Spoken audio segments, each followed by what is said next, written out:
سلام دوستان، خوش اومدید به کانال خودتون تخم مرغ. امروز میخوایم بریم با غذاهای خوزستان آشنا بشیم. خورش بامیه، گوجه فرنگی، پیاز، سیر، رب گوجه فرنگی، روغن، نمک، فلفل، زردچوبه و ادویه است. خرما پلو، کشمش پلویی، زرش، پیاز داغ، خلال پسته و بادام برای تزیینه. فلافل اهوازی، موادش نخود، پیاز، سیر، رب گوجه فرنگی، سیب زمینی، ادویه کاری، نمک، فلفل، زردچوبه، کاهو، گوجه فرنگی، خیارشور و سس مخصوص فلافل اهوازی یا سس انبه برای سرو.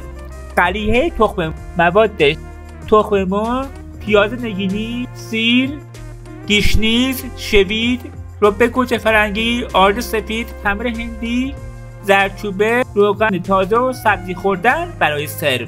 کوفته جنوبی موادش گوشت چرخ کرده، تمر هندی، رب انار، گردوی آسیاب شده، آرد نخودچی، پیاز، خلال بادام، شکر، نمک، فلفل، زردچوبه و ادویه کاری است. سبزی اهوازی مواد تره جعفری، گشنیز، کمی شنبلیله، گوشت تازه گوسفند قرمه شده، پیاز، لوبیا چشم بلبلی، لیمو امانی، آب لیموی ترش، نمک، فلفل و زردچوبه است. گشت پلو موادش برنج، سبزی پلویی، شوید و گشنیز، ادویه، نمک، زردچوبه، کشمش، پیاز، روغن و ماهی صبور موادش ماهی صبور، سبزی پلویی، سبزی ماهی، گشنیز و شنبلیله، پیاز، حب سیر، آب تمر هندی، نمک، فلفل سیاه، رب گوجه فرنگی و شیره خرما.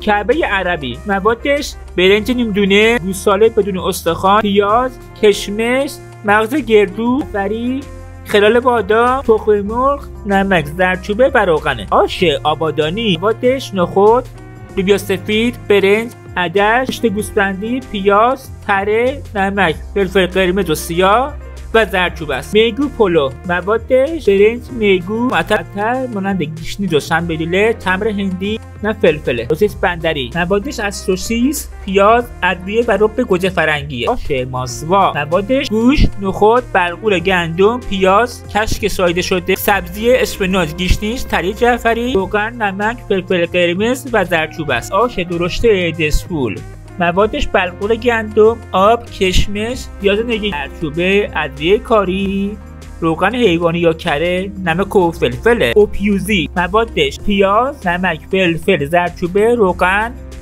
آب، رب انار، تخم مرغ، نان خرد شده، دانه انار و سبزی تازه برای تزیین. آش ارده یا ارده پلو موادش برنج، ماش، ارده و نمکه. دوستان مرسی تا اینجا همراهمون بودید. لایک و فراموش کامنت هم بذارید. دوستتون داریم. تا ویدیو بعدی، بدرود.